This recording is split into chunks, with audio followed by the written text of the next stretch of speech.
दोस्तों स्वागत है आपका वेब डेवलपमेंट कोर्स के पार्ट 13 के अंदर। आज इस वीडियो में हम सीखने वाले हैं HTML एंटिटीज के बारे में। तो सबसे पहले मैं आपको यह बताता हूं HTML एंटिटीज क्या होती हैं और इन्हें HTML में क्यों यूज किया जाता है। तो इसके लिए मैं आपको लैपटॉप की स्क्रीन पर लेकर चलता हूं और सारी की सारी चीजें आपको लाइव समझाता हूं।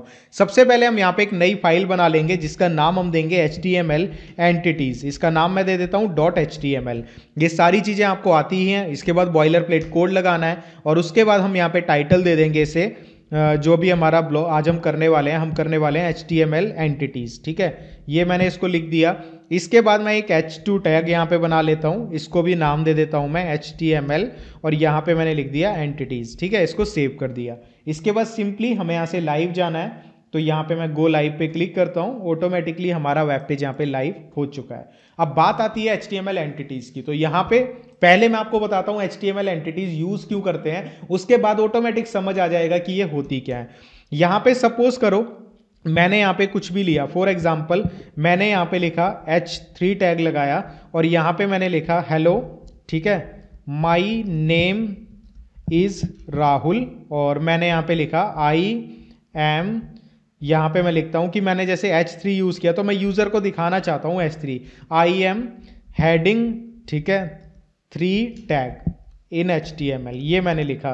तो मैं यहाँ पे दिखाना चाहता हूँ कि ये H3 टैग मैंने यूज़ किया है, तो ये यूज़र को दिखना चाहिए। मैंने सेव किया तो यहाँ पे मैं जैसे ही आता हूँ, यहाँ पे देखो H3 है ही नहीं है जो हमने लिखा था। यहाँ पे मैं ये दिखाना चाहता था ना, तो ये दिख नहीं रहा लोगों को। क्यों? क्योंकि हमारे HTML के अंदर कुछ ऐसे शब्द होते हैं जिनको HTML ने रिजर्व किया हुआ है पर्टिकुलर कोई काम करने के लिए। मतलब HTML ने क्या बोला कि H3 का काम क्या है, जब भी आप इसको ऐसे लिखोगे, इसका काम है जो भी आप लिख रहे हो उसको हेडिंग दे देना। ये उसको ये नहीं समझ रहा है यहाँ पे कि भाई यहां से शुरू हुआ था यहां खत्म हो रहा है, बीच में लोग इसको दिखाना चाहते हैं, नहीं। यानी HTML एंटिटीज क्यों यूज होती हैं? क्योंकि HTML में कुछ कैरेक्टर्स ऐसे हैं जो HTML ने रिजर्व कर रखे हैं, आप उनको दिखा नहीं सकते हो। ब्राउजर उसको एज HTML टैग ही लेके चलेगा, वो उसमें ये नहीं समझ पाएगा कि आप इसे दिखाना चाहते हो या फिर एज अ टैग यूज करना चाहते हो, वहां पे कंफ्यूजन हो जाती है। तो अगर आपको इस तरह का टास्क परफॉर्म करना है, उसके लिए HTML एंटिटीज का यूज किया जाता है। समझ आ गया? तो यहां पे मैं आपको इसको लिख के दिखाता हूं कि HTML एंटिटीज का यूज करके आप इसको कैसे लिख सकते हो। तो यहां पे S3 लिखना है। S3 में सबसे पहले लेस देन का सिंबल आता है। लेस देन के सिंबल को HTML एंटिटीज में लिखा जाता है एंड %। उसके बाद आप लिखोगे लेस देन यानी LT, स्मॉल फॉर्म हो गई, लेस देन यानी LT। उसके बाद P टैग आता है। उसके बाद क्या आता है? ग्रेटर देन का सिंबल। तो उसके लिए क्या होगा? लेस देन, ग्रेटर देन में GT हो जाएगा। तो इतना हो गया। मैं इसकी आउटपुट आपको दिखाता हूं। मैंने सेव किया। सेव करने के बाद या आप यहां पे देखोगे ये P टैग बन गया। ठीक है, P टैग बन गया ना, हमें H3 बनाना था। ठीक है, तो यहाँ पे P की जगह मैं यहाँ पे लिख दूंगा H3, ये मैंने लिख दिया। इसको सेव किया। अब आप देखोगे यहाँ पे S3 टैग बन गया। ठीक है, समझ आया? तो यहाँ पे हमने S3 को डायरेक्टली लिखा, एंकल ब्रैकेट्स में तो कुछ नहीं हुआ, उसके लिए हमने HTML एंटिटीज का यूज किया। अब मैं आपको कुछ HTML एंटिटीज बताता हूं जिनका आप यूज कर सकते हो। बाकी आप इंटरनेट पे भी ढूंढ सकते हो, बहुत सारी तरह की HTML एंटिटीज हैं, वो मैं आपको अभी बता दूंगा इसी ट्यूटोरियल के अंदर। तो यहाँ पे मैंने कुछ HTML एंटिटीज लिख के रखी हैं, जैसे कि एक HTML एंटिटी है M%pound।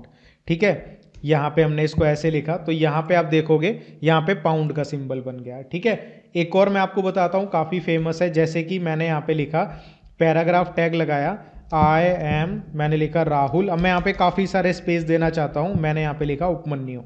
ठीक है, और मैंने इसको सेव किया। तो आप देखोगे इतने स्पेस देने के बाद भी यहाँ पे एक ही स्पेस आ रहा है। ठीक है, अगर आप स्पेस देना चाहते हो तो उसके लिए एक HTML एंटिटी है एंड। ठीक है, यहाँ पे एंड NBSP।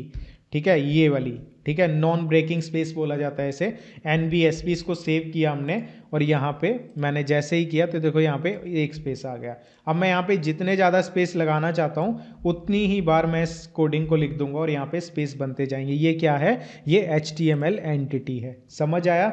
ऐसे ही काफ़ी तरह की HTML एंटिटीज़ होती हैं, वो मैं आपको नेट पे दिखा देता हूँ।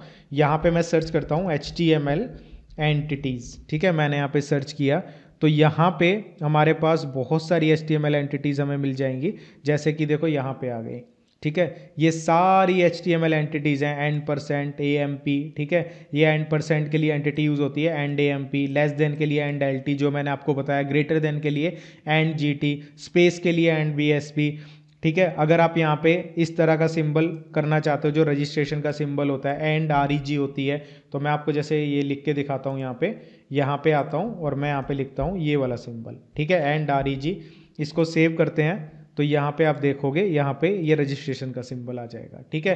अब वैसे ही बहुत सारी मैथमेटिकल इक्वेशंस होती हैं जहाँ पे क्या होता है कि हम वो डायरेक्टली कीबोर्ड से टाइप नहीं कर सकते। तो मैं यहाँ पे लिखूंगा मैथ, ठीक है, सिंबल्स एंटिटीज, ठीक है, एंटिटी, ठीक है, या फिर HTML एंटिटी मैं यहाँ पे लिख देता हूँ, HTML एंटिटीज, ठीक है, ये मैंने लिखा यहाँ पे। तो यहाँ पे मेरे सामने एक वेबसाइट खुल गई टॉपटेल। यहाँ पे आप देखोगे यहाँ पे हर तरह का सिंबल है।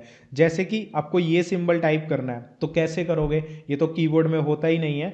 तो उसके लिए यहाँ पे आपको HTML एंटिटी मिल जाएगी, ये देखो ये रही, एंड एनी। इसको कॉपी किया, आपको याद रखने की जरूरत नहीं है, जिस चीज़ की जरूरत होती है आप कॉपी कर सकते हो। तो यहाँ पे मैं H1 कर देता हूँ ताकि आपको ये सारी दिखे। मैंने ये किया और यहाँ पे मैंने आ जाता हूँ, इसके बाद दिखाता हूँ, ये देखो यहाँ पे सिंबल आ गया। ये सब क्या है, ये HTML एंटिटी हैं, ठीक है। इनका यूज़ करके आप इस तरह के सिंबल्स को प्रिंट करवा सकते हो। अब जैसे कि यहाँ पे मैथमेटिकल इक्वेशंस होती हैं काफ़ी सारी, जैसे कि ये है इंटीग्रेशन, आप इसको प्रिंट करवाना चाहते हो तो यहाँ पे इसकी कोडिंग है HTML एंटिटी की, एंड सम सेमीकोलन। अगर मैं ये यहाँ पे लिखता हूँ और इसको यहाँ पे हम करते हैं एंड, ठीक है, और यहाँ पे था सम और सेमीकोलन, ये था। इसको सेव किया, सेव करने के बाद यहाँ पे आए तो देखो इंटीग्रेशन आ गया। समझ आया HTML एंटिटीज़ क्या होती हैं? बेसिकली HTML एंटिटीज़ की मदद से एक तो ये हो गया कि जो HTML में रिजर्व्ड वर्ड्स हैं, ठीक है, आप उनको डिस्प्ले करवा सकते हो। अब सपोज करो, मैं आपको छोटा सा एग्जांपल ही देता हूं, जैसे कि हम जो कोडिंग सीख रहे हैं अभी, अब इसी कोडिंग को मैं आपको अपनी वेबसाइट पे दिखाना चाहूँ, आपको एज अ नोट्स देना चाहूँ, तो वो कैसे दूंगा? वो मैं HTML एंटिटीज़ की मदद से ही दूंगा। समझ आया?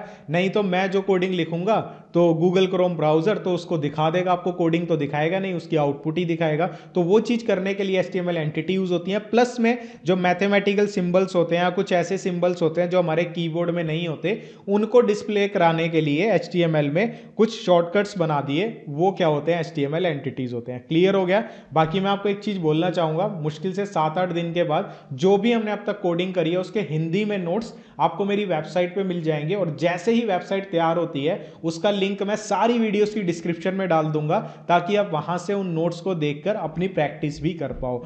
तो इस वीडियो में इतना ही। आई होप सो आपको HTML एंटिटी समझ आ गई होंगी। अगर आपका कुछ डाउट रह गया तो आप मुझसे कमेंट करके पूछ सकते हो, क्योंकि भाई अगर कोडिंग सीख रहे हो ना तो कोई डाउट रही नहीं रहना चाहिए। तो आप अच्छे से देखो, एक बार में समझ नहीं आता 2-3 बार देखो, कुछ डाउट रहता है कमेंट करके पूछ सकते हो। और जल्दी से हम एक कम्युनिटी भी बना देंगे जहां पे आप अपने डाउट्स को मुझसे पूछ सको और आपस में भी आप डिस्कस कर सको कोडिंग से रिलेटेड डाउट्स को। तो चलिए मिलता हूं आपसे इस कोर्स की नेक्स्ट वीडियो में, और कोशिश करूंगा दिन की अब 2-3 वीडियोज लाने के लिए, ताकि आप सब अच्छे से कोडिंग को इंटरेस्ट के साथ सीख पाओ।